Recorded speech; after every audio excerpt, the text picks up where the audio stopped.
Salakia, we back. Got to take care of the young ones, you feel me?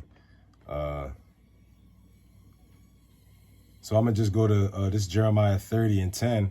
Therefore, I'm actually start at 8. For it shall come to pass that in that day, saith the Lord, that I will break his yoke from off thy neck, and will burst thy bonds, and the strangers shall no more serve themselves of him, but they shall serve the Lord their God, and David their king, whom I will raise up to them. Therefore fear thou not, O my servant Jacob, saith the Lord, neither be dismayed, O Israel. For lo, I will save thee from afar, and thy seed from the land of their captivity. And Jacob shall return, and shall be in rest, and be quiet, and none shall make him afraid. So first off, we know that this talking about the end times. You know what I mean? It's not talking about, recently after this Jeremiah's time. And we can just tell by the verbiage. But the point that I'm making here is that even in that time to come, the hour of temptation, when that chip is forced on the whole world, the Lord, you got to have faith in the Lord, because he's going to save us. The 144,000, which is 12,000 out of each tribe of Israel, plus the 1/3, which is an innumerable amount, being as though Israel is the largest nation on the planet. All right. But 2/3 are going to get cut off pertaining to Zechariah. So basically, it says, therefore, fear thou not. So you can't be fearful in these times. You got to know what's to come. All right. So you got to understand in your mind that get that wisdom and knowledge is, you know what I'm talking about? Yeah. You got to understand what times we coming into. We coming into the times the brothers, servants of the throne brought out the article a few times that, we're approaching famine, man, like physical famine of food, not just famine of the word coming, because that's coming too.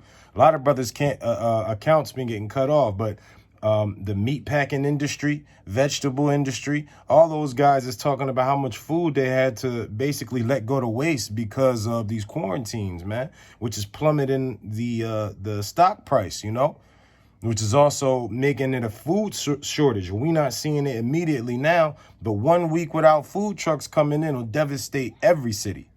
Which in turn will devastate the country's economics even more. All right.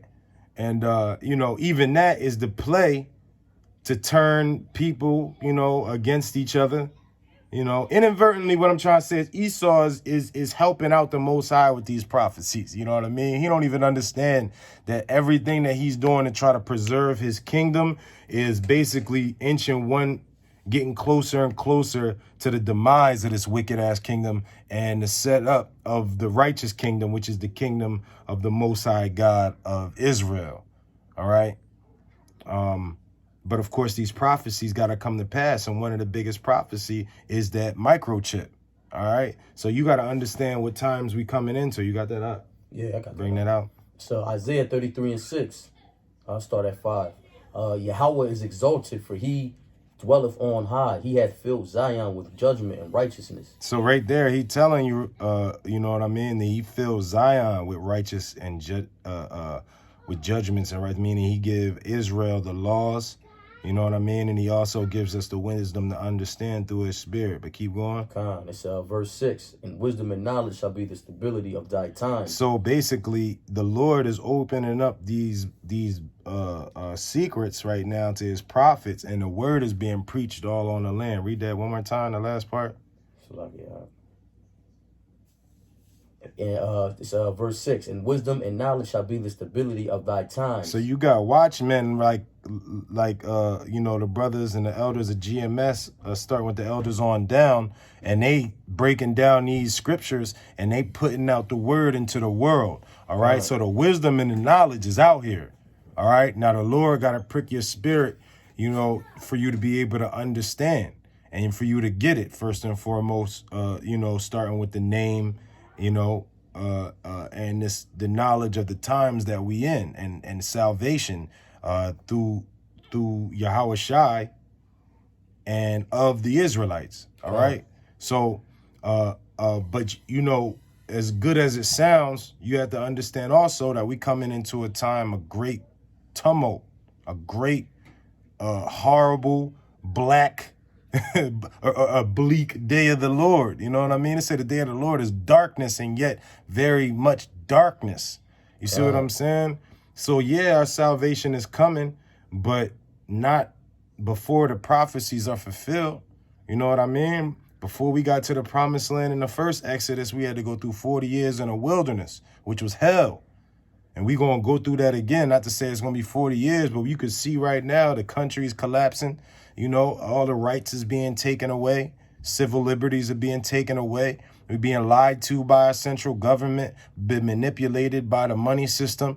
We being bled dry, man, for all our energy. All right? First hired, last hired, first fired, minimum wage, bullshit bills, pay taxes on shit you shouldn't have to. I gotta pay to get a fishing license, the land that was stolen from my ancestors. Like, what type of backward shit is that, man? You know, grab that scripture, the land won't be cleansed until the, matter of fact, get Revelations 13:9, where it talks about, you know, those who leadeth in the captivity shall go into captivity. All right? Switching gears a little bit. I ain't even going to dwell on this long, but you know, that just got in my spirit. You know, Esau got to go, man. They taking down accounts, will take down this account. America got to be fucking destroyed, man, by thermonuclear destruction via the way of the Most High, you know. Most High going to put the spirit on all these other countries to turn his back on America, you know, hopefully sooner than later. You know? I got that out. You know, and it's because of the wickedness. Like, think about that. That just pissed me off just thinking about it. I got paid for a fishing license, a hunting license, and land that was stolen from the Native American and Seminole Indians, man. In a system built up by Judah. Like, you know what I mean? This shit wild, man. Go ahead, read that. Shit, hell, pa. So, Revelations 13:9. If any man have an ear, let him hear. So if anybody can understand what's going on in the world, if you can see and know these people and see the atrocities that's happening, then you need to hear what's going to happen to these people. Go ahead. So verse 10, he that leadeth into captivity. So he that taketh a man and selleth him, you bound him and sold him for profit, for labor. Go ahead. Shall go into captivity. Mean the same thing gonna happen to you. Go ahead. He that killeth with the sword. So if you destroy the people by putting them in captivity, so just a little quick tidbit. Everybody knows about the slavery of the Negroes, but prior to that, when they came over, it wasn't just fighting wars against Gad and the Seminole and the North American Indians. They didn't just wage war. They put them in slavery too. But the type of slavery, they weren't well versed in the art of slavery in that land yet. So basically they would work them until they died, you know, before they had the Willie Lynch letters and a way to break and properly maintain a healthy count of slaves to get the right calculated work done. They would just work them to death. And that's what they did to the Native American Indians. You know what I'm saying? So the same thing gonna happen to you, man. You destroyed and killed a lot of people, man. A lot of slaves y'all brought over here. So many slaves died by jumping over on the boats or being thrown overboard that the sharks changed their migrating patterns because it was so much food in the waters. Still to this day. Read that out. I'm gonna start from the top. Yeah, Revelations 13:10. He that leadeth into captivity shall go into captivity. He that killeth with the sword must be killed with the sword. So the same way that you let the beasts of the field and the birds of the air feast on us because we was dying in your captivity. Hold on, son, back up. That we was dying in the captivity is the same way it's gonna happen to y'all, man. All right. You know, you read stories about the prophets being rounded up in old Rome and put in the Colosseum and fed to ravenous animals, man. The same thing gonna happen to y'all. All right? Read that last part. All right? Here's the patience and the faith of the saints. So this is what the saints, the Israelites, the people of God, is waiting for. We got, you know, we this is where our patience lies. This is where our faith is, that the Lord is going to come back and avenge us in a truly dramatic fashion. It's going to be unlike the Esau thing he put in hell on the world. Not wait till Yahweh Shai come back, man. And every knee shall bow, every tongue shall confess.